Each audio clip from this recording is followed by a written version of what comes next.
I transmigrated into a very beautiful background character. To be precise, I became the kind of pretty extra who only appeared once. In Chapter 3 and Chapter 79 of the original story, whose name wasn't even written consistently. In Chapter 3, she stood in a corner of the banquet hall and was complimented by the male lead. Tonight's champagne dress looks nice. In Chapter 79, at the Nelly charity auction, she appeared as a certain extremely beautiful socialite, used by the author to highlight how unbreakable the main couple's love was. That's it. No evil schemes, no cannon fodder role, no scene stealing, no plot interference. She was just beautiful. Beautiful. Like, the author got tired of writing the main plot and casually mentioned her to prove this world had high average looks. And I, Emma, became her. When I transmigrated, I was sitting in front of a vanity mirror with a dull ache in the back of my head. The face in the mirror was unrealistically beautiful. Dark hair, pale skin, slightly upturned eyes, straight nose, naturally water-red lips. The kind of face I would have stopped scrolling to save. In my past life, I stared at the mirror for a full minute before concluding. God didn't let me become the female lead, but gave me a face that would make the female lead's team automatically give me center stage. That works. The system appeared. At this moment, a mechanical female voice sounded in my head. Welcome to the background character self-rescue system. Please survive to the finale without disrupting the main plot. Me, that's it system. That's it. I instantly relax. Compared to those cruel systems that forced missions and gave electric shock punishments, this background character self-rescue system was like a government job. Just stay alive. I was best at staying alive. The original book was called Ultimate Favoritism, a wealthy romance novel I stayed up all night reading in my past life. Male lead Ryan, top tier. Noble young master from elite circles. Cold and taciturn, immensely powerful female lead Sophie. Ordinary background but resilient and cute, won the male lead's heart with sincere devotion, ultimately gaining perfect love. The story included white moonlight business marriages, real versus fake socialites, family struggles, entertainment scandals, all the usual tropes. My current shell was called either Emma or Star. In the original text, the author didn't even care what her last name was, only wrote that she had wealthy family background, stunning appearance, lazy temperament, disliked socializing. What a great character setup. Rather than compete with the main couple for plot, I'd rather live out this heaven-sent leisurely wealthy life properly. I woke up in the Wilson family's old mansion in the South District. A servant asked if I wanted to attend tonight's party at the Miller family. I asked, will many people go to the Miller party? She nodded, then I won't go. She was stunned. But we already RSVP, then say I have a headache. The servant looked troubled. I thought about it and changed my mind. Never mind. I'll go. Not for anything else. Mainly because the party in Chapter 3 of the original book was an important turning point, where the main couple first developed real feelings. According to the system, I couldn't disrupt the main plot. And this beautiful background character did appear in the original text. So I should dutifully make the trip, show my face and continue being scenery. That night, I truly experienced what stunning appearance meant. In terms of destructive hour, I just wore the simplest champagne satin slip dress. Too lazy for much jewelry. Only hanging pearl earrings. Going downstairs, even Mrs. Chun, who cared for me for 10 years, was stunned for 2 seconds. Miss, today, you look like you're going to acquire someone's ancestral business. I was modest, not bad. Mainly good foundation. The Miller party was at the Hillside Club. As soon as I entered, I saw the main couple. The original book didn't lie. Ryan was truly handsome, standing in the crowd like a walking haute couture tombstone. Sophie was genuinely cute. Long straight black hair, clear eyes. Obviously a sweet romance novel's designated female lead. I secretly gave this official couple a gentle thumbs up, then quietly retreated to a corner with my champagne. I just wanted to follow the script without causing trouble. But obviously this face wouldn't let me keep a low profile. I'd barely stood still when 3 strange men approached with drinks. The first asked if I was the Wilson family's eldest daughter. The second asked if I'd like to get acquainted. The third was boldest, saying directly, Miss Wilson, you're more stunning than movie stars. I maintained a polite smile. Thanks, but that compliment sounds like you're calling me fake. He choked. I was looking for an excuse to slip away when a cold male voice came from behind. She doesn't like being surrounded. I turned to see Ryan. He was looking down at me, his gaze pausing on my dress hem for a moment. Tonight's champagne dress looks nice. Perfect. A line from Chapter 3 had arrived. I immediately applauded myself. Mentally, plot completed. Time to exit. So I nodded at him and professionally replied, Thank you, Mr. Miller. You also look like a very expensive financial report today, Ryan. The nearby men almost could hold back their laughter, while everyone was stunned. I smoothly left the battlefield center, lifting my dress. But just reaching the terrace, I heard the system notification. Congratulations. Host successfully completed first background character appearance. Reward 1 million in cash legally deposited. I almost spit out my champagne. You didn't mention there were bonuses. The system was silent for 2 seconds. You didn't ask either. My love for this world instantly rose another level. Beautiful, wealthy, relaxed lot and money for just showing my face. This wasn't transmigration. This was retirement preparation. That night, I did 2 serious things at home. First, checked my account. Second, searched through every cabinet in the original owner's room. The former confirmed the system wasn't joking with me. The latter revealed the original owner was much more interesting than I'd imagined. Her walk-in closet was huge, with dresses and jewelry organized neatly by color, but in an inconspicuous camphor wood box at the very back. Instead of jewelry, there was a thick stack of jewelry design sketches. Not casual doodles, very serious. Complete drafts, earrings, necklaces, brooches, tiaras. Each page drawn in extreme detail with notes on jam, cutting angles and metal proportions. One page even showed a complete begonia-themed bridal jewelry set. Looking at those sketches, I felt something stir gently in my heart. The original book only said she was lazy by nature, disliked socializing, but nobody mentioned she was doing this. Privately, the system spoke up. Host original owner's hidden dream. Unlocked was her dream to become a jewelry designer. I spread out those sketches page by page and suddenly smiled. That's nice. I happen to study design in my past life too. The system was obviously stunned. Why didn't you mention this before? You didn't ask either. It fell silent. From that day, I found myself a proper pastime. Days spent going out for plot scenes. Nights drawing sketches in my room. The original owner had steady hands and good taste. Combined with my past life design experience, the drawing felt extraordinarily smooth. Sometimes when inspiration struck, I could draw from after dinner until 2 a.m. When Mrs. Chen brought me midnight milk, she looked relieved. Mrs. Chen, I've always been well-rounded. She smiled, draped a shawl over me and didn't disturb me further. A month later, I took redesigned portfolios to meet Sarah, the most famous independent jewelry curator in Sea City. This character didn't exist in the original book, which reassured me as long as it wasn't a main plot character, I could develop. Really? Sarah was around 40, short-haired, red-lipped, wearing a sharply tailored white suit. She looked at me like examining whether a raw stone was worth carving. After flipping through my sketches, her first words were, "Who drew these for you?" "Me." "I did." She looked up with finally some interest. "Isn't the Wilson family eldest daughter supposed to hate work?" "So I don't want to work." I was honest. "I just want to make things I like while earning money on the side." Sarah suddenly smiled.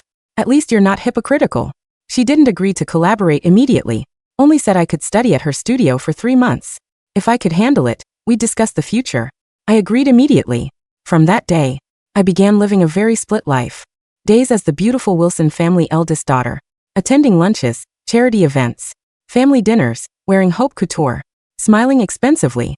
Nights, diving into Sarah's studio, removing makeup, wearing aprons, learning from craftsmen about wax models, stone setting, prong adjustments. My fingers covered in tiny cuts. I was surprisingly happy. Not the happiness from being called beautiful, nor from seeing more zeros in my bank account, but finally knowing what else I could create besides being beautiful. For the next 2 months, I lived the life of a glamorous ghost. During the day, I was Emma Wilson, the stunning, untouchable socialite. I attended garden parties where I drank exactly half a cup of Earl Grey tea, smiled vaguely at whatever heir was trying to impress me with his golf handicap, and collected my system rewards. Ding. Host successfully attended the Vanderbilt yacht party. Reward, 200,000. Cash. Ding. Host successfully stood near the dessert table while the female lead accidentally spilled wine on the male lead. Reward, 150,000 cash. The system was literally paying me to be a beautifully rendered piece of furniture. It was glorious. But at night, the champagne dresses were replaced by a stained denim apron. In Sarah's studio, no one cared about my face. They cared about my hands. "You're holding the soldering iron like it's a makeup brush, Emma," Sarah barked. One Tuesday night, not looking up from her own workbench. "It's metal, not a cheekbone. Apply pressure." "Got it," I muttered, adjusting my safety goggles. My hands, which had previously only known the friction of silk and the weight of a platinum credit card, were now perpetually covered in tiny burns, silver dust, and calluses. Mrs. Chen, my nanny back at the mansion, had nearly cried when she saw my fingers, immediately ordering 3 tubs of La Mer hand cream. I let her apply it, but the very next night, I'd be back at the grinding wheel. The juxtaposition of my two lives was almost comical. One afternoon, I was at a high society luncheon. A prominent socialite, Chloe, who played the role of the classic jealous female supporting character in the original book, sneered at my hands. "Goodness, Emma," Chloe said, loudly enough for the table to hear. "Have you been gardening? Your cuticles are a disaster. You really shouldn't let yourself go just because you don't care about the family business." In the original book, this would be a moment of tension. Instead, I looked down at the tiny scorch mark on my thumb from a rogue spark of silver, felt a surge of profound pride, and looked back at Chloe. "I was wrestling a bear," I said serenely. "He won." The table went dead silent. A girl sitting 3 seats away snorted into her water glass. I glanced over. It was Sophie, the female lead. She quickly covered her mouth, her large, clear eyes crinkling with suppressed laughter. I gave her a microscopic nod, picked up my Hermes bag, and excused myself. Ding. Minor background appearance completed. Reward 50,000. As I walked out, I thought about the piece waiting for me on my workbench. It was a necklace, the centerpiece of the begonia collection I had sketched during my first week in this world. Sarah had looked at the wax mold yesterday and said, exactly one word: acceptable. In Sarah speak, that meant it was a masterpiece. "The Nelly charity auction is next month," Sarah announced during a late night coffee break. She leaned against the doorframe looking at me. "I'm submitting your begonia necklace." I nearly dropped my calipers. "Me? Under my name?" "God, no," Sarah scoffed. "If they know it's by the lazy Wilson heiress, they'll think your father bought your way in. We submit it under a pseudonym. Star. It fits." I blinked. The Nelly charity auction. That was chapter 79. My final major appearance in the original novel. The system chimed instantly, right on cue. Ding. Main plot event unlocked. The Nelly charity auction. Mission: attend as the extremely beautiful socialite. Function as a visual foil to highlight the male lead's unwavering devotion to the female lead. Requirement: look impossibly gorgeous. Do not interfere with the bidding war for the finale item. Reward 5 million cash and system retirement phase. I swallowed hard. "Okay," I told Sarah. "Submit the necklace. And I'll be there." "You?" Sarah raised an eyebrow. "You hate these things." "I have a sudden urge to support charity," I lied smoothly. "And to wear a very expensive dress." For the next 4 weeks, I practically lived at the studio. I polished the begonia necklace until it looked like it possessed its own heartbeat. It was a choker of intertwined rose gold branches, blooming with deep, blood-red rubies, holding a teardrop diamond at the center. It was passionate, wild, and completely at odds with the cold and lazy persona of Emma Wilson. The night of the auction, I stepped out of my Maybach and the flashbulbs went off like a meteor shower. I had followed the system's instructions to the letter. I wore a midnight blue velvet gown that clung to every curve, with a slit up to my thigh. My dark hair was swept to one side, my lips painted a dark, dangerous red.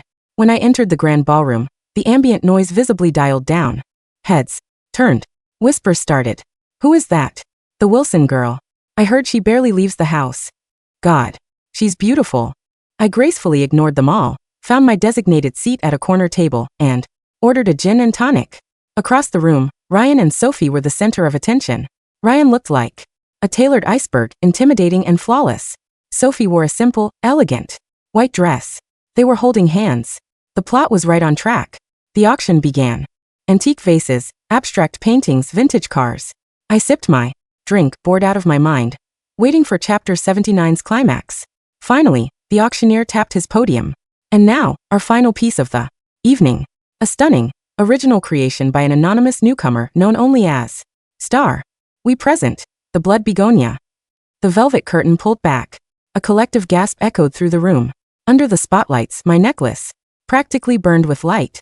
The rubies caught the chandeliers, throwing crimson shards of light across the walls.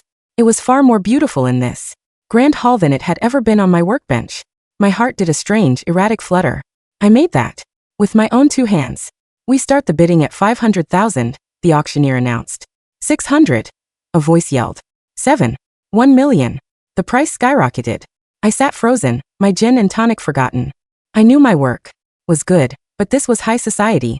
These people usually only bought from legacy houses. 2 million. A cold, calm voice cut through the chaos. The room fell silent. It was Ryan. He had his paddle raised, his eyes fixed on the necklace. Beside him, Sophie looked shocked. Chloe, sitting a few tables away, sneered and raised her paddle. 2 point. 5. She wanted it, probably just to spite the female lead. Ryan didn't even look at her. 5 million. The crowd erupted in murmurs. 5 million for an unknown designer? It was absurd. It was reckless. It was exactly what a romance novel male-led would do to prove his love. Going once, going twice. Sold. To Mr. Ryan Miller. As the hammer fell, Ryan turned to Sophie. The room watched with bated breath. In the original book, this was the moment he put a multi-million-dollar necklace around her neck, completely ignoring the beautiful socialite, me sitting in the corner, proving that true love triumphed over mere physical perfection. True to the script, Ryan took the velvet box from the attendant, pulled out my begonia necklace, and gently fastened it around Sophie's neck. The rubies looked stunning against her pale skin and white dress. Ryan leaned in and kissed her forehead. The room politely applauded. Ding, the system whispered in my mind. Host has successfully completed. Chapter 79. Visual foil achieved. The male lead ignored your beauty in favor of true love. Reward, 5 million cash. You are now entering the free roam phase. I took a slow sip of my gin. I didn't care about the male lead. I didn't care about being ignored. I was doing mental math. The necklace sold for 5 million. After the charities cut and Sarah's studio fee, I was walking away with a cool $2 million of clean hard-earned money. Combined with my system reward, I had just made $7 million in 10 minutes. I looked at the happy couple. Thank you, Mr. Male Lead. Your unyielding love is funding my entire jewelry brand. I smiled genuinely for the first time that night, stood up, and quietly left the ballroom before the dessert was even served. The aftermath of the Nelly auction was catastrophic in the best way possible. The blood begonia went viral. Every magazine, every fashion blog, every socialite group chat was obsessed with the necklace, and more importantly, the mysterious designer star. I have 22 emails from Vogue, Harper's Bazaar, and Vanity Fair, Sarah said 3 days later, tossing a stack of printed papers onto my workbench. They all want to interview Star. The Miller Group's PR team also reached out. Apparently, Sophie loves the necklace so much she wants to commission a matching bracelet for her upcoming wedding. My hand slipped, and my polishing cloth squeaked against the silver ring I was buffing. The wedding? The main couple is getting married. Keep up, Emma, Sarah said, rolling her eyes. Ryan Miller announced their engagement yesterday. Now what do I tell them about Star? I thought about it.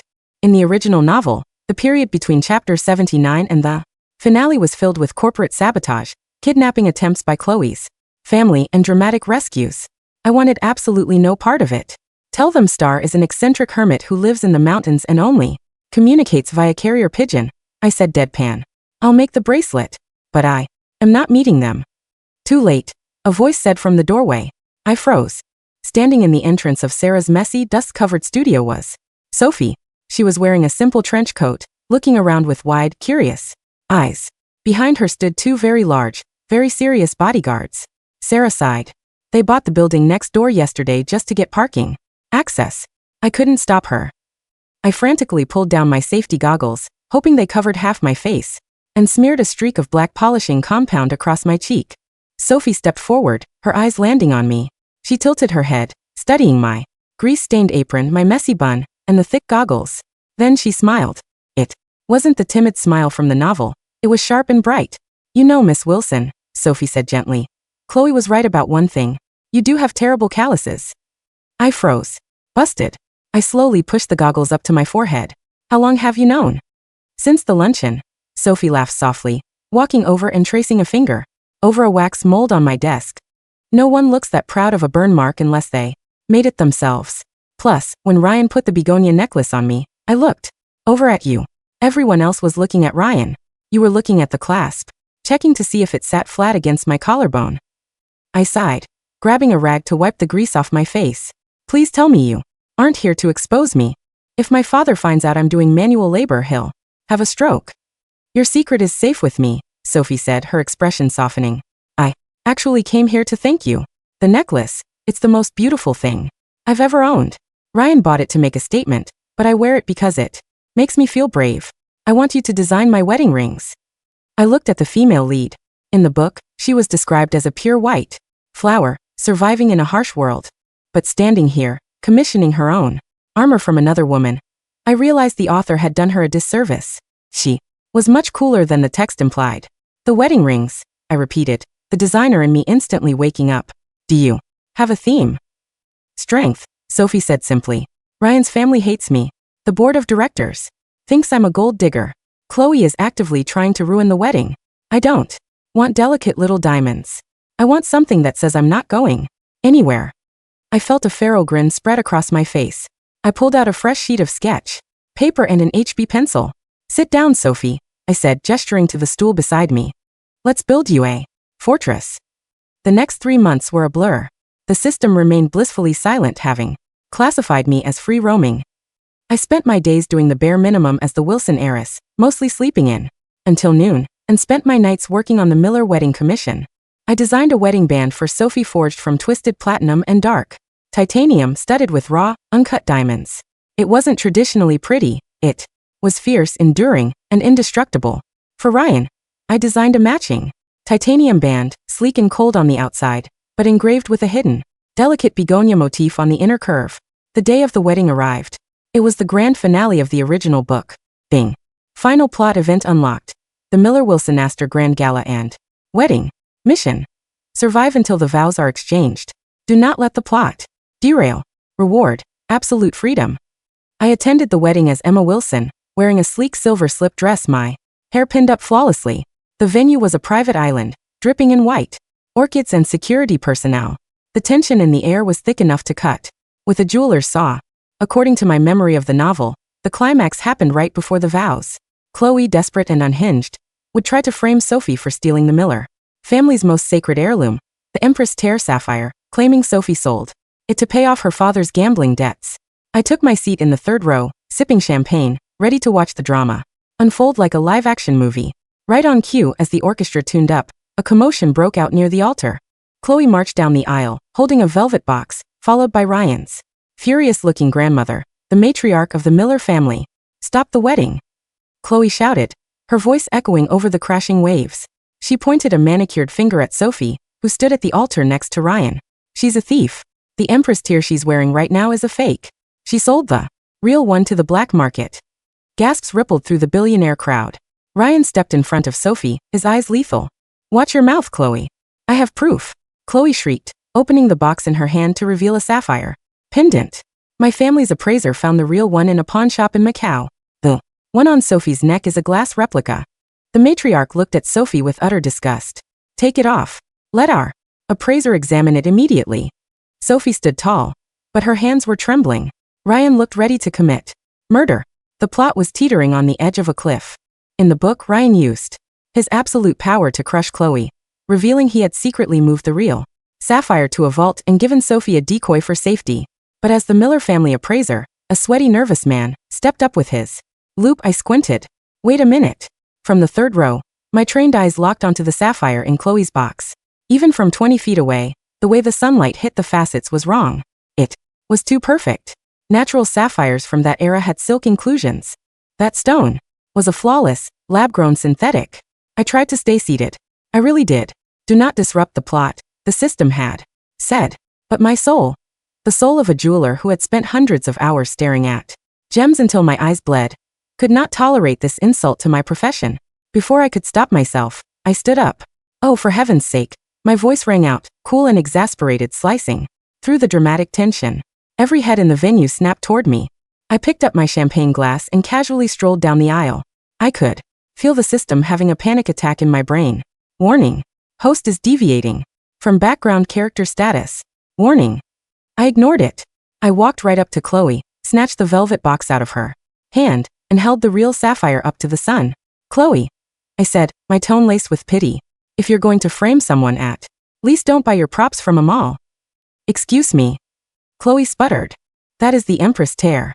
This, I said, tapping the blue stone with my immaculate fingernail, is a flame fusion synthetic sapphire. You can tell by the curved striae under the surface.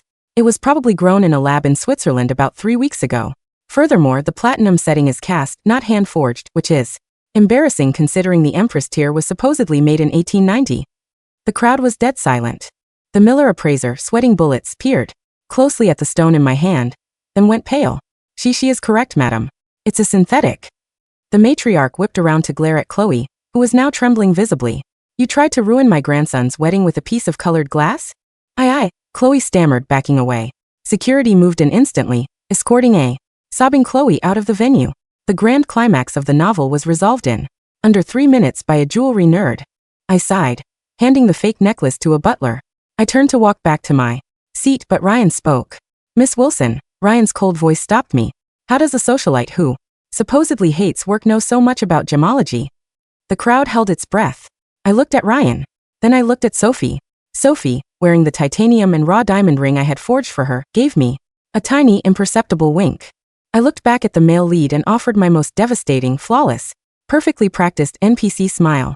I have a lot of free time, Mr. Miller, I said smoothly. And I have very expensive hobbies. Congratulations on your wedding.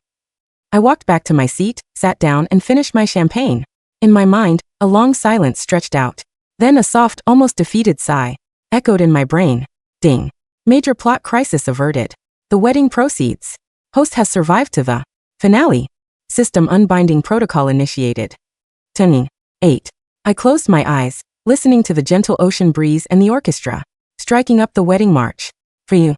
1 Unbound. Goodbye, Emma. Have a good life. 3 years later. The rain in Paris was a light drizzle, making the cobblestones shine like polished onyx. I stood inside the grand hall of the Grand Palais, holding a glass of actual, non-system mandated champagne. The banner outside read, Star, the debut high jewelry exhibition. The room was packed with the elite of Europe and Asia. Actresses, royals, and CEOs milled about, admiring the glass cases filled with my creations. I was no longer just the beautiful, lazy Wilson heiress. My father had initially been furious when he found out about my double life, right up until the moment he realized Star was valued at over $50 million. Now he casually name-dropped me at his golf games. It's going well, Sarah said, appearing beside me in her signature sharp suit. We've sold 12 pieces in the first hour, including the emerald tiara. Good. I smiled, taking a sip of my drink. Tell them no discounts. Emma, a cheerful voice called out. I turned. Sophie was walking toward me, looking radiant.